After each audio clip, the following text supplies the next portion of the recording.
A magnitude 3.6 earthquake occurred.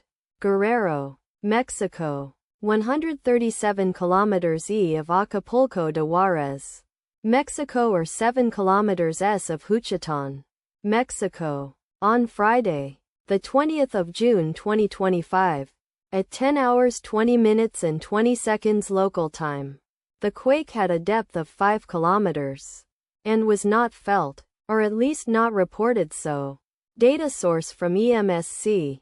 Did you feel it? Let us pray. May the earthquake that occurred not affect our brothers and sisters there. May the earthquake not happen again. And may God protect everyone.